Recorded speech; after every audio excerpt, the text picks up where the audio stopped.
Welcome back to Platinum Hunters Extra, and we got another difficulty tier list episode, taking on episodes 26 to 50 and adding them to our grand list that just keeps growing. So if you haven't checked out the first episode for episode 1 to 25, I suggest you do check it out. That'll be in the description below or right there on the top in that card.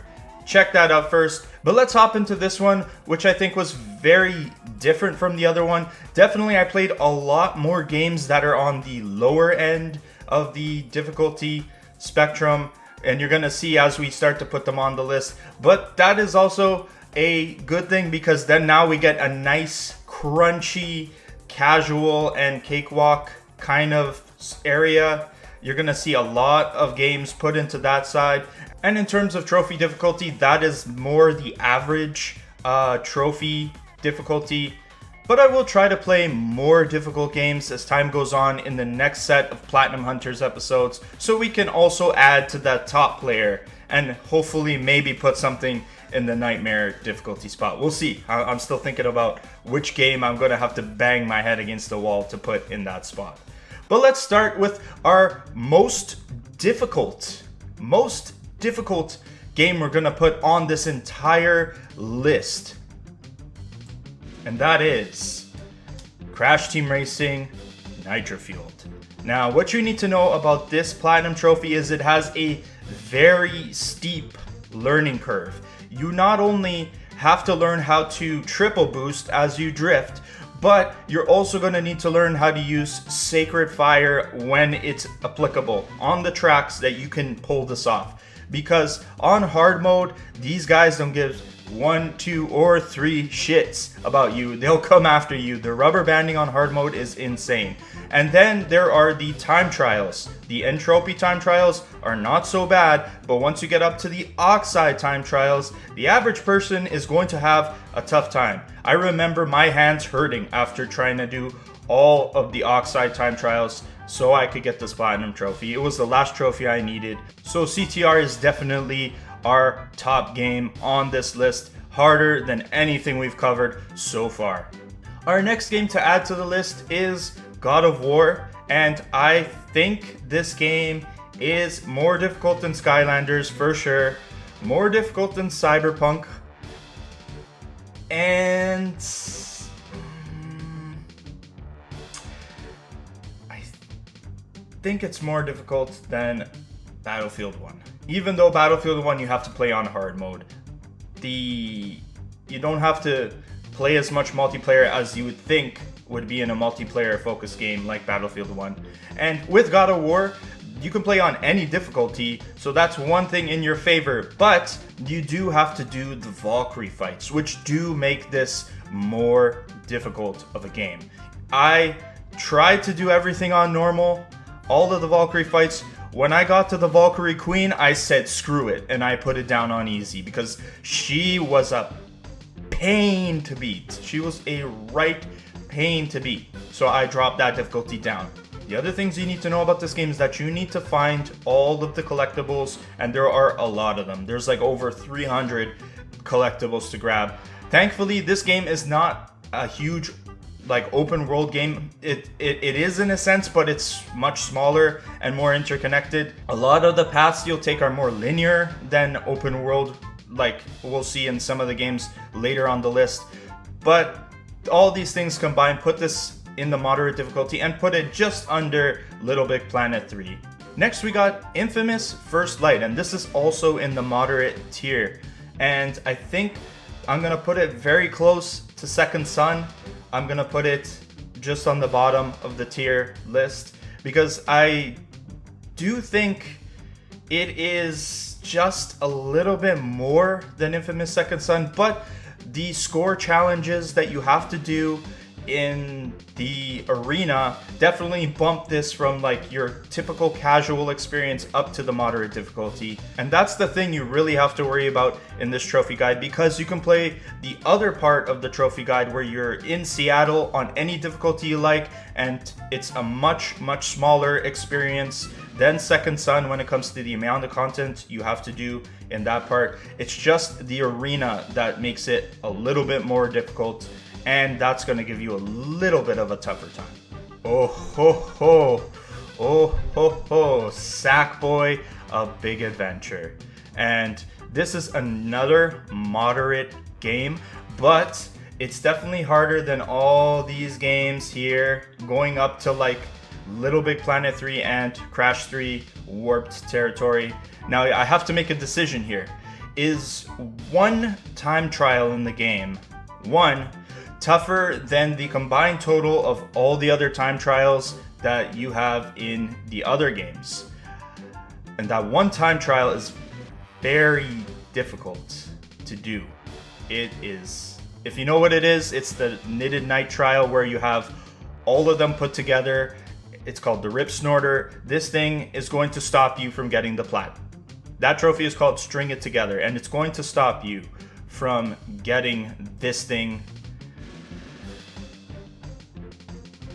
It's tough. It's really tough. I'm gonna put it underneath Little Big Planet 3, and here's why. Because the Little Big Planet 3 definitely has like the aces that you need to beat, and I feel like those are still tougher than having to go into Sackboy and doing that one-time trial. Because in Sackboy, you don't have to do all the aces in all the levels, and you don't have to get all of the prize bubbles, so definitely you have choice. The only really tough thing is going to be that Rip Snorter challenge, and that's going to stop you from getting the plat. But I do think Little Big Planet 3 is a little bit more tougher of a platinum to get. Next, we have Ghost of Tsushima. This is a fantastic game, and this falls more in line with what you expect from a PlayStation Studios game of the recent era. And definitely, this game is harder than Bugsnax, Spyro, Spider-Man, definitely Nick. You can play this game on any difficulty you like, so I don't know if it's harder than Ratchet. You definitely have to spend a lot more time with it, and you have a lot more to do with the collectibles and clearing the map. I'm gonna put it underneath. I think Ratchet is still a little bit tougher, especially that disco trophy where you have to like get everybody to dance and you can miss it. There's nothing missable in Ghost of Tsushima, so thankfully, no matter what, you can just complete it in one playthrough. It's just going in, taking the time to complete everything, and I think where it is right here is the perfect spot for it. Next, we got Overcooked All You Can Eat. And now this is definitely not as tough as Overcooked 2, which you had to get all the stars, which means you and your partner had to be really good to get some of these 3-star challenges. In this one, you just have to complete it at 1 star. So that's why it's in Cakewalk, because those score totals at the 1-star mark are not very hard at all. Plus, there is assist mode if you're playing by yourself. So you can definitely do this a lot easier. I put it in Cakewalk as in the episode, but I am going to put it at the very top of the tier, because I do think that it is a little more difficult than some of these other games in the tier, and I think it sits nicely at the front. Now we have our first narrative game, and that's Life is Strange. I had a very special episode with this one where I not only did the trophy guide for this, but I also had a discussion about narrative games in the genre and in relation to their platinum trophies. And our next game, Until Dawn, was part of that discussion.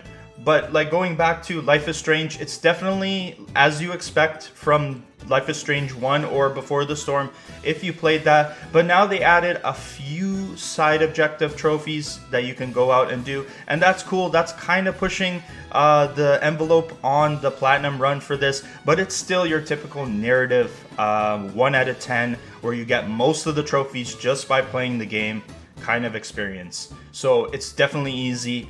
And you can look up a guide for the other stuff. And next we have Until Dawn, which I am going to put in the cakewalk category, and I'm going to put it just under Overcooked. I think Overcooked is a little bit more difficult, and that's because with this you're gonna try and save everybody, and then you're gonna try and kill everybody. And this can be done by simply just looking up a guide to see which of those moments you need to nail and which ones you need to fail to get both of these objectives done. And the other part of the trophy run is to collect all the collectibles, and that'll make up your platinum run for this. But I do recommend this game very much. It is very good, a lot of attention to detail, especially if you like those 80s slasher camp kind of horror movies. This is like that in video game form. A lot of people you might recognize, and it's just a great game. And we put that in the PlayStation Plus collection, where we're trying to beat all of those games in that collection. And I have to get back to that. I have been neglecting to do those, so I will be getting back to that very soon. Now, admittedly, I may have overscored this next one when I did my Platinum Hunters episode, but I'm going to stick to my guns anyways, and that's Hades. Yeah, there is a very big argument for this game when it comes to how difficult the Platinum Trophy is, because you do have the mode where you can take less damage every time you die, which does make it much easier. But there are things about this Platinum Trophy that you will have to put up with if you want to get the Platinum. Like, there is still a lot of RNG, as roguelikes tend to have, kind of like Returnal had a lot of RNG. And it is very difficult at the beginning because you are not upgraded. You're still building your upgrades from the Mirror of Nyx that's in your bedroom. You're still getting all these things, trying to find the right combination of boons. So at the very onset, this game is very difficult. But unlike Returnal, this game does get much easier as you go and as you collect resources and do a whole bunch of runs. And then you just have to like finish it to the end, get all the stories, and I may have overscored this one, but I'm sticking to my guns like I said, and I'm putting it in the hardened difficulty at the bottom. The next game I hold very near and dear. This is the first Platinum that I ever got on PlayStation 3. It is Burnout Paradise, and of course I got it again because I had to in the remastered version of the game. And I'm going to put this, I'm going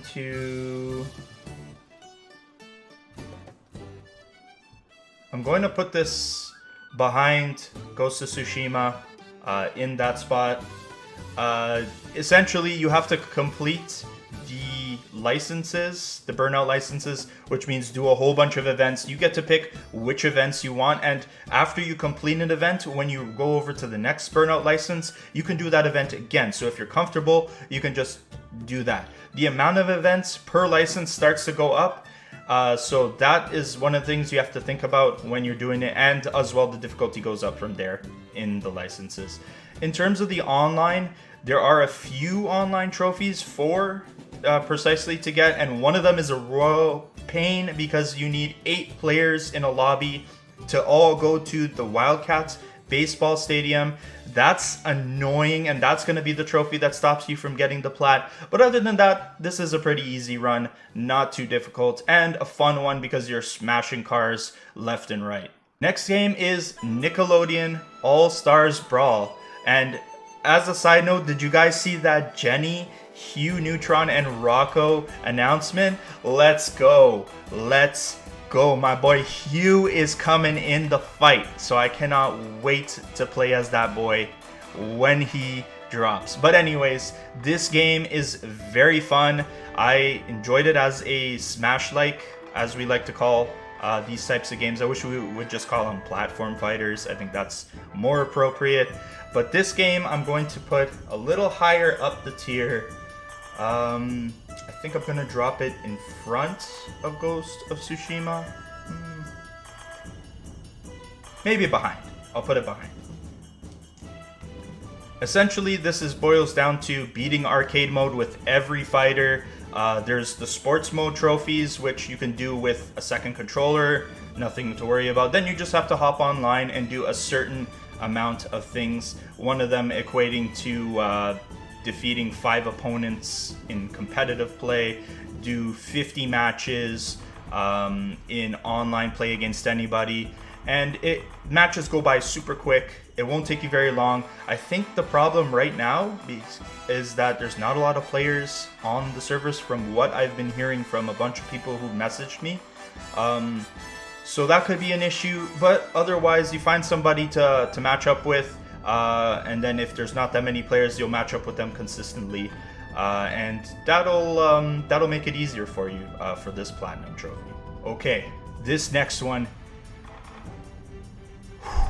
This trophy was a pain. Oh my god.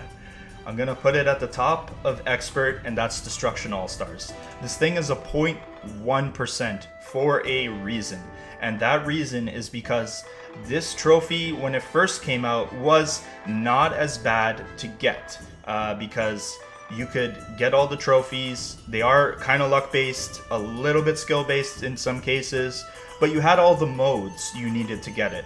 Now, they took out one of the modes, one very important mode that would get these 2 trophies called Flamethrower and No Escape. And these 2 trophies are the reason why this thing is a 0.1%. You can still get these trophies in Blitz mode, but the hoops you have to go through to get them are insane. You need enough people to start a game in Blitz mode, and then you're going to have to hope that those 2 teams match together without any interference, because you're going to need to do the old school make boost kind of lobby where everybody's not playing the game legit and everybody's helping each other to get these trophies. And if you have anybody outside of that group and they're trying to play the game, they're going to ruin your opportunity to get these trophies. It's a lot of hoops to go through to get this trophy, but the trophy is very rare for that reason. I think this game was pretty fun, all things considered, but it's definitely a flawed game, and I don't blame anybody who doesn't want to jump into this. Alright, our next game is a game I also hold very dear to me. That is Sly Cooper and the Thievius Raccoonus on the PS3, and our first Vita game to drop on this list. I wish I could do more Vita games, but the hoops you have to go through to record footage on the Vita, even with a PlayStation TV, is very difficult. I'd like to put more Vita games, but I just can't. It's a little more difficult to do so. But anyways, Sly Cooper and the Thievius Raccoonus, I'm gonna drop just... It's definitely tougher than Spyro 3. I'm gonna put it in front of Spyro the Dragon. And this boils down to playing through the game, collecting all the clue bottles, opening all the vaults, and then you're done. This game could have been much more difficult if there were trophies related to the Master Thief sprints, which some of them are pretty difficult, but they decided to spare us in terms of the time trials, and that made the overall Platinum Trophy much easier. This next game is one you might not have heard of. It's called Nexomon, and it's essentially a monster capturing RPG, exactly like Pokemon, a little bit more casual friendly when it comes to its mechanics, and I had a lot of fun with this game. They did a lot of very subversive things on the genre, and I really enjoyed it. I hope you guys check it out. Check out the episode if you like. But this game is... I'm gonna put it... harder. I'm gonna put it... I do think it's more difficult than Ratchet and Clank, so I am going to put it here, between Second Son and Ratchet and Clank. Now you can sort of see that the casual bar is starting to get full, and we definitely have a lot more casual games to put in it. So this thing's going to get big coming up later in this episode. But with Nexomon, what you need to know is you need to capture all 310 of the Nexomon including the legendary ones. And you're also going to need to not only beat the game, but then do the end game chapter as well. And then you're just going to have to do a whole bunch of battles. You're just going to have to do a whole bunch of things like with milestones to finish off the plat. Yeah, it will take you quite a bit of time. It took me about 30 hours to complete, but it was a very fun experience, like I said, and if you like Pokemon, this is definitely up your alley. Oh man, here we go. So Tiny Tina's Assault on Dragon Keep is one of my personal favorite DLCs that I have ever played. And then in lieu of Tiny Tina's Wonderlands coming out, which I'm working on right now as we speak, they decided to re-release Tiny Tina's Assault on Dragon Keep as a standalone game where you can get a platinum trophy. And this game is going right at the top of the casual tier, even past infamous Second Son.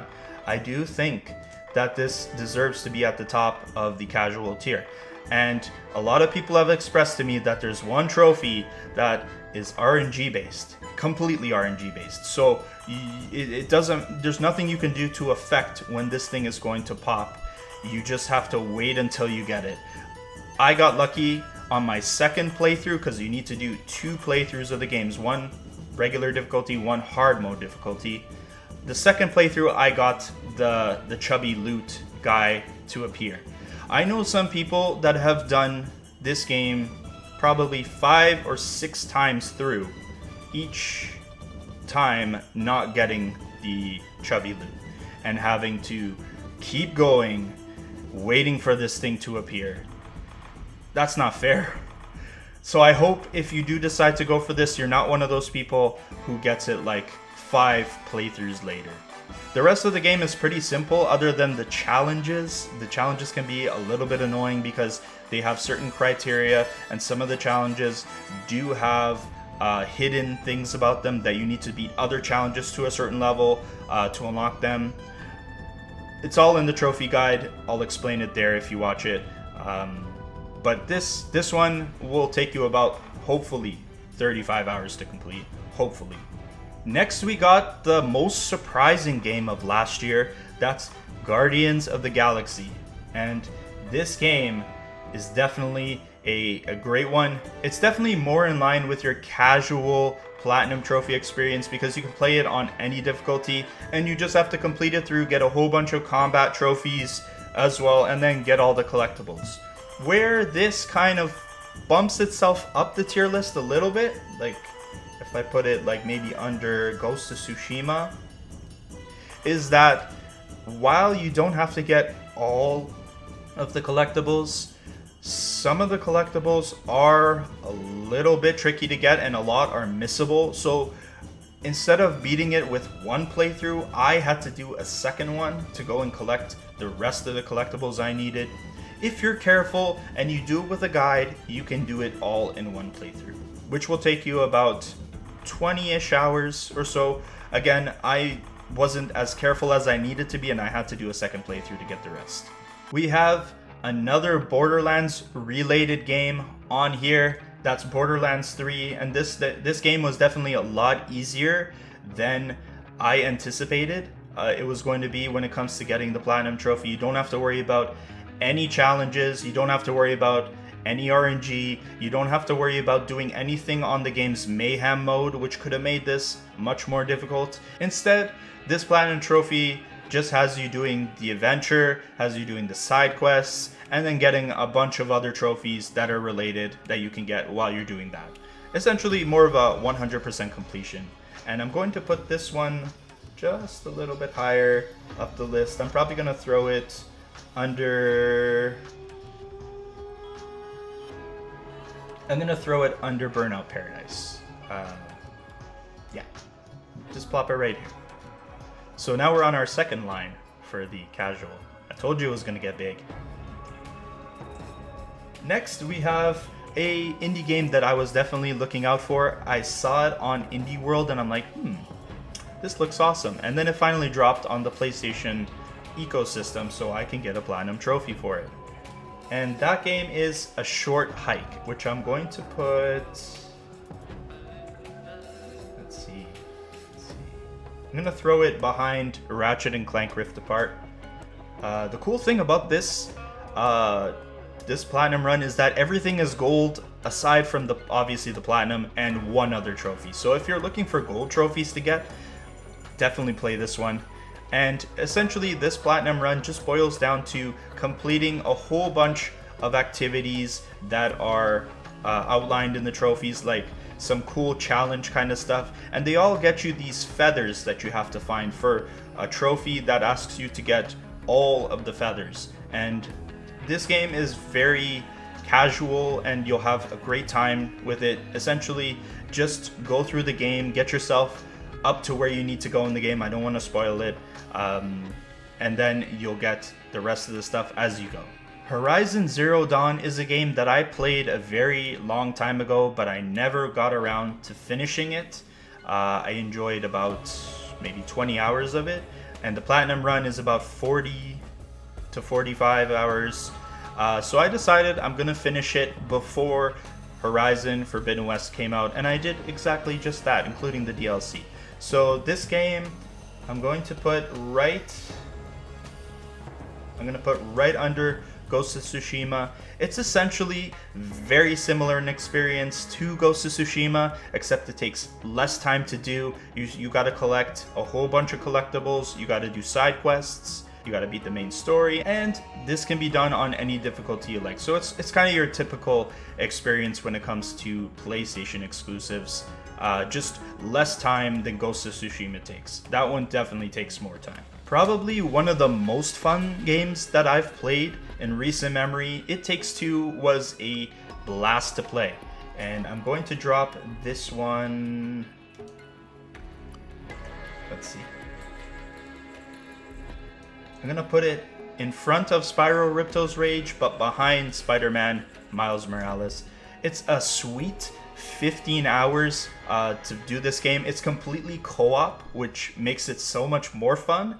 As a game, you can't do this by yourself, so you have to get a partner to play with you. But essentially, you just beat the story, and then there's a whole bunch of Easter egg trophies to get. I have them all outlined in the guide, and it's a blast. Honestly, if you haven't played this game, find a friend, get this game for the cheap on the PlayStation Store, and just enjoy. And then I had Horizon Forbidden West, because I did those two Horizon games back to back. And essentially, I'm going to put this right behind Horizon Zero Dawn when it comes to its Platinum Trophy, because the games are very similar in experience, but Horizon Forbidden West takes less time to complete because they do not make you get all of the collectibles. They decide to cherry pick certain ones that make sense for you to collect. Like, you have to collect all the tall necks, you have to collect a couple of other important things that you're going to want to complete anyways. And for the more or less consequential activities, they decide, okay, you can get 2 of these, you can get 4 of these. You don't need to collect all of them. So essentially the same experience as Horizon Zero Dawn, except it takes less time to complete and you don't need to get all the collectibles. Now we have Spongebob Squarepants Battle for Bikini Bottom Rehydrated. This was a PS Plus game that I decide you bet I'm going to complete before it drops. I had a copy of the game, so I decided to beat it before it drops on PS Plus. And this is a fun platforming experience that I'm going to put just right under Overcooked. And this game is a blast. All you got to do, get in there, collect 100% of the golden spatulas, and it's going to take you about 15 hours or so to complete. It's a very fun game. If you love SpongeBob, this is a must play. You have to play this game. It's excellent. And this was actually a remake of a game from the GameCube PS2 era that I very much enjoyed. And I can't wait to see what they're going to do with the Cosmic Shake. THQ Nordic is a publisher that I'm really interested in what they're doing, and I'm going to be playing Destroy All Humans soon, and a bunch of other games that they're putting out. Next we got Sly 2 Band of Thieves, and this one I'm going to put under Sly Cooper and the Thievius Raccoonus, because in this game, you essentially just need to beat the story to get the Platinum Trophy. There are a couple of things that, like, you have to collect clue bottles for only one of the levels, and you have to buy a certain amount of upgrades, but you'll end up getting enough coins to buy it anyways as you play through the game. So it's a lot easier to complete this one. It'll take you about 12 hours. If you know the game already back to front, you're probably going to do it in about 10 or 9 hours. It's not that difficult an experience at all. And we'll see with the next game, Sly 3, that's when they up the ante a little bit when it comes to its Platinum Trophy difficulty. MLB The Show.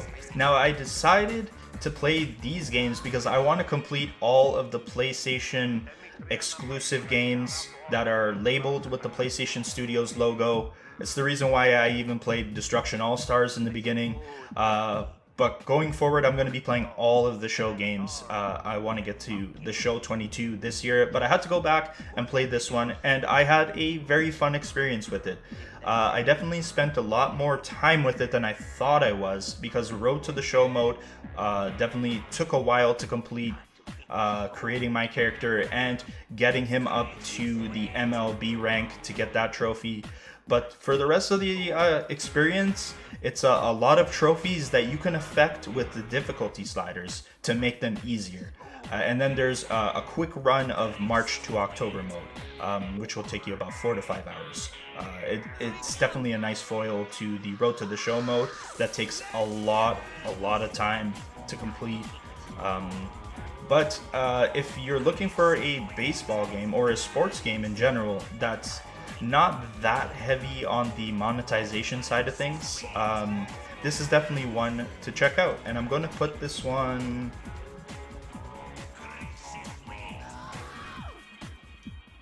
I think I'm going to put it behind Ratchet and Clank in terms of its difficulty. It's a game that's more difficult because it's longer, rather than a game that's more difficult because of what's in it. And then our last Platinum Trophy for this list, one that we celebrated not too long ago, we have Marvel's Spider-Man. This game is my favorite game on the PlayStation 4, and I think it's the best game on the PlayStation 4 as well. Ghost of Tsushima would be a very close second. In terms of completing this game, I am going to put it... Do I think it's harder than the two Horizon games? Ooh. They're very similar experiences, but this one takes less time to do. However, you have to put up with the stupid crimes that take forever to complete. You can play it on any difficulty you like. I'm gonna put it behind the two Horizon games, so it's gonna sit right here. Definitely more difficult than Spider-Man Miles Morales, but then again, Spider-Man Miles Morales is a shorter title to complete with less stuff in it to do. But yeah, this is our list up to episode 50 of Platinum Hunters. So let me know what you think about this list. Like I said, I'm going to try to do a couple more difficult games so we can build out the top part of the list. But now we have definitely built out the bottom part of the tier list. As you can see, we added a lot of games in the casual tier. And here's to another 25 episodes. We're going to have episode 51, which is going to be our 1,000 subscriber special. I am looking forward to that very much, to celebrate with you guys. And let me know what you guys think about this list down in the comment section. Let me know where you'd rank certain things. Let me know which games you think are tougher than the ones that I placed them in. And I'm looking forward to hearing from you guys. So subscribe to the channel for more videos like this. And I hope all your trophy hunting expeditions go incredibly well. Peace.